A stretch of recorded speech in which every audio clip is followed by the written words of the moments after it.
Hello all, welcome to day 8 of 30 days taller activity challenge. ఇవాల్టి activities ఏంటి పాంపామ్స్ని use చేసుకొని 4 types of activities అయితే చూపించబోతున్నాము. యాక్చువల్గా 3 యాక్టివిటీస్ని మాత్రమే నేను ప్లాన్ చేసింది.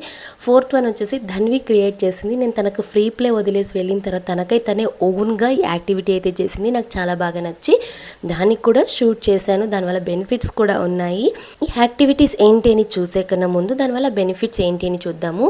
ఫస్ట్ వన్ వచ్చేసి స్పీచ్ డెవలప్మెంట్. కంప్లీట్గా ఈ పాంపామ్ యాక్టివిటీ వల్ల ఎవరికైతే స్పీచ్ డిలే ఉంది అంటారో అలాంటి పిల్లలకి చాలా హెల్ప్ఫుల్ అవుతుంది. ఎందుకంటే ఈ పాంపామ్స్ని బ్లో చేస్తున్నప్పుడు వాళ్ళలో ఉండే ఓరల్ మోటార్ స్కిల్స్ డెవలప్ అవుతాయి. వాళ్ళ బ్రీత్ని కంట్రోల్ చేస్తారు కాబట్టి బ్రెత్ కంట్రోల్ చేయడము, అలాగే మౌత్ మజిల్స్ అని కోఆర్డినేట్ చేసుకోవడం వల్ల స్పీచ్ డెవలప్మెంట్కి హెల్ప్ఫుల్ అవుతుంది. అలాగే లాంగ్వేజ్ డెవలప్మెంట్కి, బికాస్ త్రూఅవుట్ ద యాక్టివిటీ మనము ఈ పాంపామ్స్ రిలేటెడ్ అంటే యాక్టివిటీ రిలేటెడ్ కొన్ని వర్డ్స్ని రిపీటెడ్గా పలుకుతూ ఉంటాం కాబట్టి లాంగ్వేజ్ డెవలప్మెంట్, వొకాబులరీ డెవలప్మెంట్కి హెల్ప్ఫుల్ అవుతుంది. నెక్స్ట్ వాళ్ళ ఫైన్ మోటార్ స్కిల్స్కి, అంటే ఆ పాంపామ్స్ని పికప్ చేస్తున్నప్పుడు, అలాగే ఆ స్ట్రాని హోల్డ్ చేస్తున్నప్పుడు వాళ్ళ ఐ హ్యాండ్ కోఆర్డినేషన్కి, ఫింగర్ మజిల్స్ స్ట్రెంగ్తెన్ అవ్వడానికి హెల్ప్ఫుల్ అవుతుంది. Next one creativity and imagination skills develop అవుతాయి అనమాట. ఆ పాంపామ్స్ని ఎలా బ్లో చేయాలని వాళ్ళ ఓన్ వేలో వాళ్ళు ప్రాక్టీస్ చేస్తుంటారు కాబట్టి వాళ్ళలో ఉండి creativity and imagination skill develop అవుతాయి.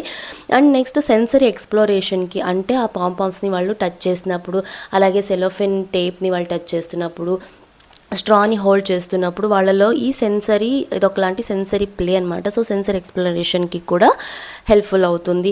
అలాగే వాళ్ళలో ప్రాబ్లమ్ సాల్వింగ్ స్కిల్స్ డెవలప్ అవుతాయి. ఎందుకు అంటే ఎగ్జాక్ట్గా పాంపామ్ని ఎక్కడ వాళ్ళు బ్లో చేయాలి, ఎలా బ్లో చేస్తే కరెక్ట్గా కప్లో పడుతుంది, అండ్ అలాగే ఎలా ఈ పాంపామ్స్ని మిడిల్లో సెలోఫిన్ టేప్ మీద ప్లేస్ చేయాలి, స్టిక్ చేయాలి అన్నప్పుడు వాళ్ళలో ఉండే ఈ ప్రాబ్లమ్ సాల్వింగ్ స్కిల్స్ కూడా డెవలప్ అవుతాయి. అండ్ ఓవరాల్గా మోర్ దెన్ 2 hours అయితే బేబీని యాక్టివిటీస్ ద్వారా ఎంగేజ్ చేయొచ్చు. బట్ ఇక్కడ ప్రికాషన్ ఏదన్నా ఉంది అంటే చిన్న బేబీస్కి, అంటే 2 year లోపు బేబీస్కి చేపిస్తున్నప్పుడు పాంపామ్స్ వాళ్ళు నోట్లో పెట్టుకోకుండా మనం ముందరే ఉండి మన సూపర్విజన్లోనే యాక్టివిటీ చేయాలి. కొద్దిగా 2 year అబోవ్ పిల్లలకైతే మనం చెప్తే నోట్లో పెట్టుకోరు కాబట్టి వాళ్ళకి ఫ్రీ ప్లే లాగా కూడా వదలొచ్చు. ఓవరాల్గా వాళ్ళ బ్రెయిన్ డెవలప్మెంట్ అండ్ స్పీచ్ డెవలప్మెంట్కి యాక్టివిటీ చాలా హెల్ప్ఫుల్ అవుతుంది. అండ్ ఇది చాలా తక్కువ టైం అంటే ప్రిపరేషన్ టైం చాలా తక్కువ. అండ్ ఈ యాక్టివిటీకి కావాల్సిన మెటీరియల్స్ కూడా చాలా సింపుల్. పాంపామ్స్ ఉంటాయి చాలండి, పాంపామ్స్ ఉంటే చాలా సరిపోతుంది.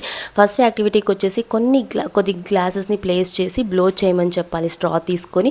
అండ్ నెక్స్ట్ ఏదైనా కప్ ఉంటుంది కదా, కొద్దిగా వైడ్ ఉండే కప్లో 2 లేదా 4 ప్లేస్ చేసి ఒక్కొక్కటి అట్ ఏ టైం. దీనివల్ల ప్రాబ్లమ్ సాల్వింగ్ స్కిల్స్ డెవలప్ అవుతాయి. అట్ ఏ టైం ఒక్కొక్కటి వాళ్ళ 4 ప్లేస్ చేసినప్పుడు డిఫికల్టీ అనిపిస్తే ఫస్ట్ 2 ప్లేస్ చేయండి పాంపామ్స్, దాని తర్వాత అలా 3, 4 పెంచుకుంటూ బ్లో చేయమని చెప్పండి. నెక్స్ట్ యాక్టివిటీకి వచ్చేసి సెలోఫిన్ టేప్ ఉంటే చాలు. ఇలా ఏదైనా డోర్స్కి 2 డోర్ల మధ్యలో ఇలా సెలోఫిన్ టేప్ని ప్లేస్ చేసి ఒక్కొక్క పాంపామ్ని ప్లేస్ చేయమని చెప్పాలి. ఈ టైంలో వాళ్ళల్లో కలర్స్ని కూడా మనం చెప్తున్నట్లయితే వాళ్ళు కలర్స్ని కూడా నేర్చుకుంటారు.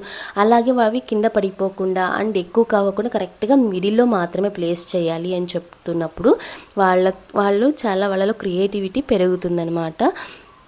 అండ్ నెక్స్ట్ ఇంపార్టెంట్లీ వాళ్ళు యాక్టివిటీ చేయించిన ప్రతిసారి వాళ్ళని అప్రిషియేట్ అయితే చేయాలి. దట్ వాళ్ళల్లో ఆ ఇంట్రెస్ట్ క్రియేట్ అవుతుంది.